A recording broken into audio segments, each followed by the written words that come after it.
Rosa Montero, 22 avril 2020. Et je suis à Madrid, à l'Espagne, chez moi, bien sûr. Buenas tardes, Rosa Montero. Buenas Comment, tardes. comment vous vous sentez aujourd'hui? C'est un temps, un moment très, très confus, très difficile, très dur, vraiment, parce que vous savez, nous les écrivains, au moins moi, j'aime d'être confinée parce que dans ma vie habituelle, j'adore trouver quelques semaines pour aller, pour m'échapper à une petit appartement que j'ai à Portugal. Je voyage là avec mes chiennes. Je suis là vraiment confinée. Je fais ce vie que je fais maintenant. Je crie, je lis et tout ça. Et je suis très heureux dans ces moments. Mais maintenant, c'est pas comme ça. Parce que la douleur du monde entre chez toi. Et la préoccupation et l'anguiche, la peur, et tous les morts, la souffrance et tout ça, tu ne peux pas être vraiment concentré. Et c'est très difficile de se concentrer, c'est très difficile d'être heureuse. Hier, quelques jours avant, il y a quelques jours, il est mort une de mes amies, c'est Lucho Sepúlveda, Luis Sepúlveda, l'écrivain chilien. Et ça, c'est pour le coronavirus, que c'est très terrible, vraiment. Donc, c'est difficile. Même j'essaie de faire une vie. Et je finis une roman ici dans le confinement. Donc, je travaille, même si ça, c'est difficile de faire. Vous m'avez dit un jour que la vie est courte, qu'elle ressemble à une cage. En quoi est-ce que la littérature et l'écriture peuvent nous aider à sortir de cette cage? Absolument. Je crois que l'art, en général, c'est c'est notre plus puissante arme pour lutter contre la ténèbres, pour lutter contre la cage de la mort et de tout ça. Et dans ces moments, je crois que tout l'art, c'est notre fenêtre pour échapper du confinement. Et hier soir, j'ai reçu une petite vidéo de 4 minutes, peut-être vous l'avez vu, de le ballet de l'Opéra de Paris. Et c'est fait, tu l'as vu? C'est Non. formidable. C'est fait avec le ballet Roméo et Julieta de Prokofiev. Et sont 4 minutes. Et ils ont fait ces ballets chacun dans ses maisons. Et c'est d'une beauté si terrifiante. Tu pleures lorsque tu le vois parce que c'est la beauté merveilleuse. Et lorsque tu vois ces choses, tu te dis, même c'est c'est bon d'être humain parce qu'on peut faire ces choses, vous savez. Et,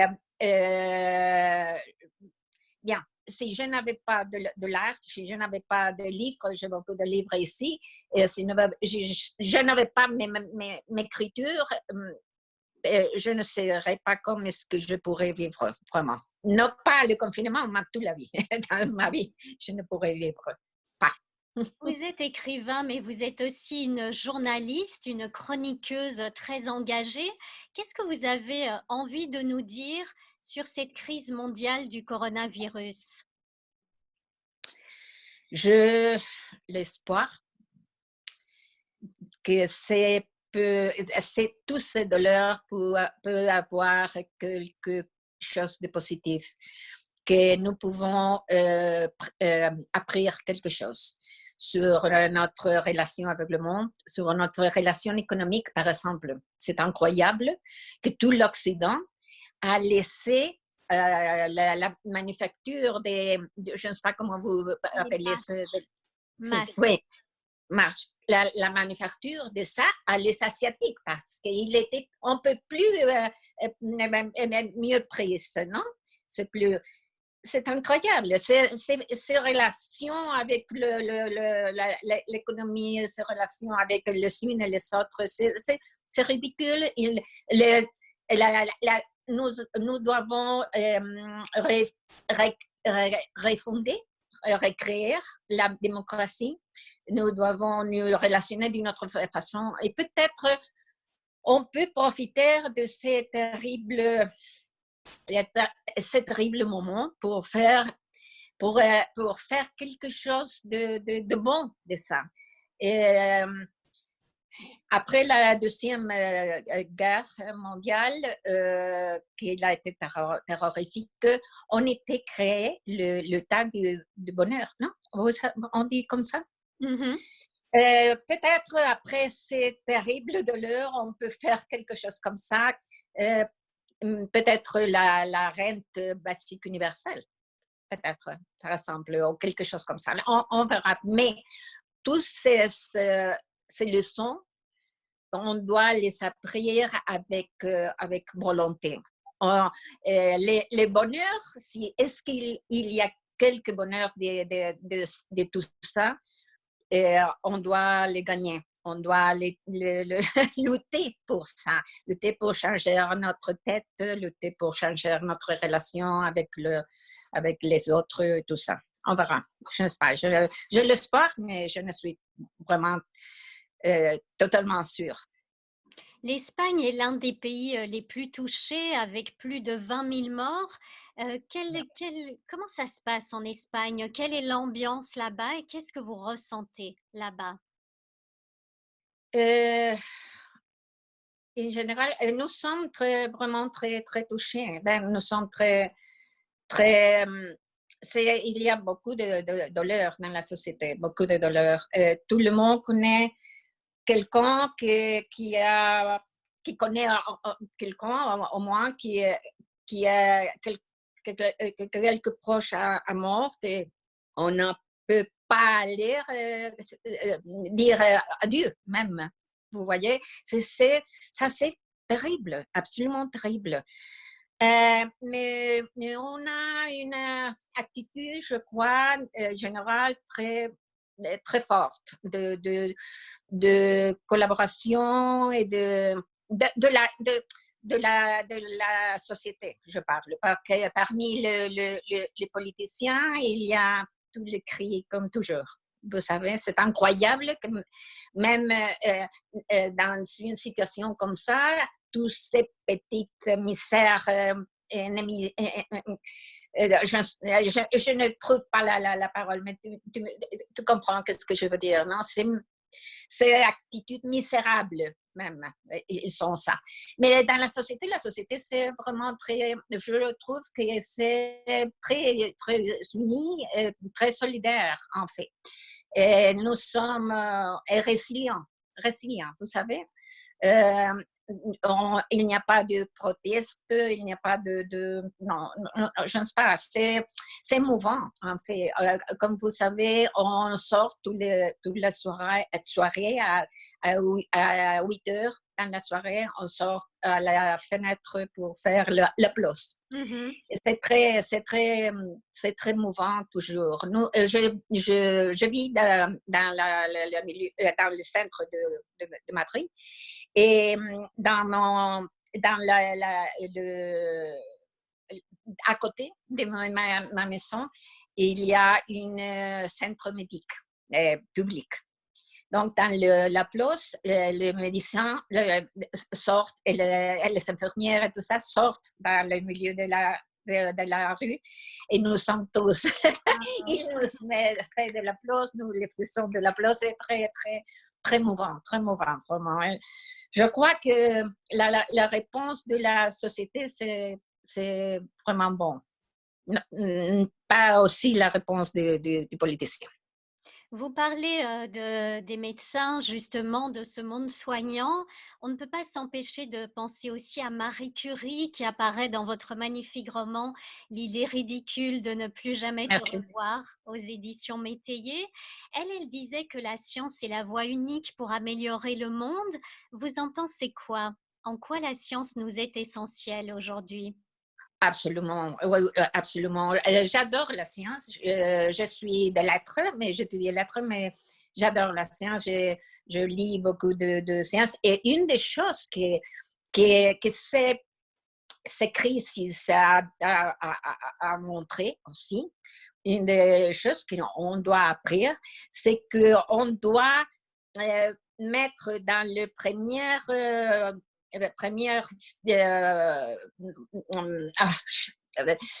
qu'on doit faire les plus importantes choses pour notre société, les choses vraiment importantes, et ils sont la santé. On doit mettre de l'argent à la santé publique. Ici, la droite a été, dans les dernières années, a été attaqué la santé publique. Il a fait arrêter de l'argent pour la santé publique et tout ça. Bien.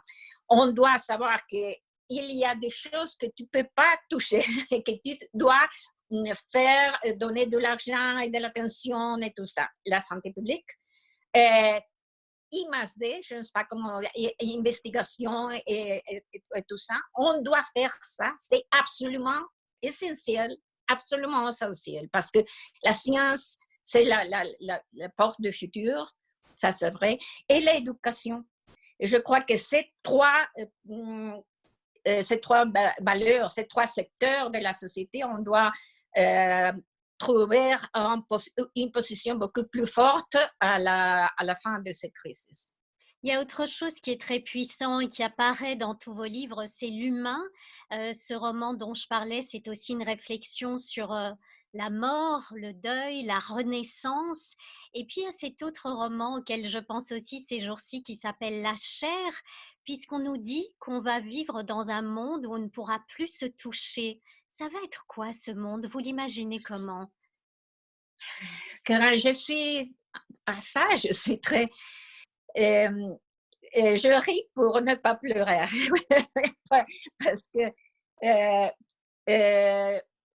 il sera beaucoup de temps jusqu'à on peut c'est toucher neufement. On pourra pas nous toucher jusqu'à nous avons la vaccine, et il sera une année et demie au moins. Donc, vraiment, j'ai l'envie, j'ai le besoin,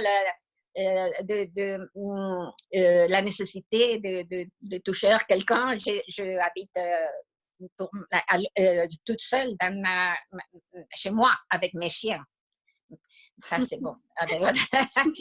Au moins, je le touche, mes chiens. Mais pour, pour baisser, pour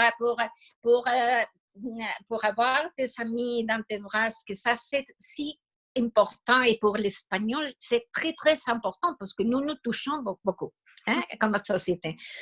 Il sera beaucoup, une année et demie au moins. Et en plus, lorsque tu es grand comme je suis déjà, je suis dans l'âge de les chiens. Donc, vous voyez, parce que pour les chiens, chaque année, c'est comme 7 années pour les humains.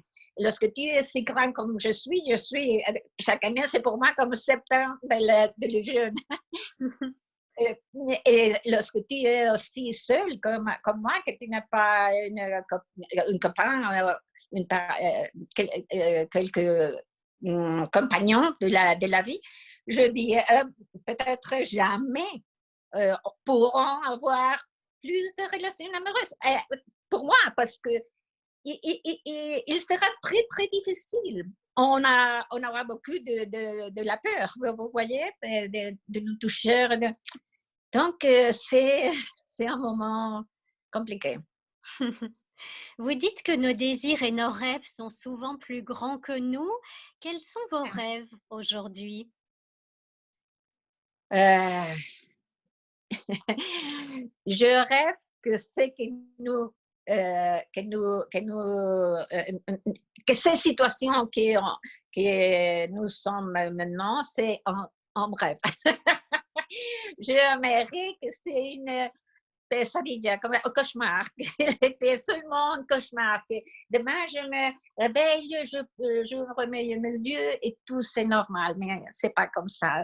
Donc, je rêve que nous avons une bassine très, très, très, très haute, que nous avons une médecine, un traitement, une thérapie, quelques options thérapeutiques bon, toutes, très, et que, comme je te dis avant, ma chère Karen, je rêve qu'on peut apprendre quelque chose de bon de tout ça.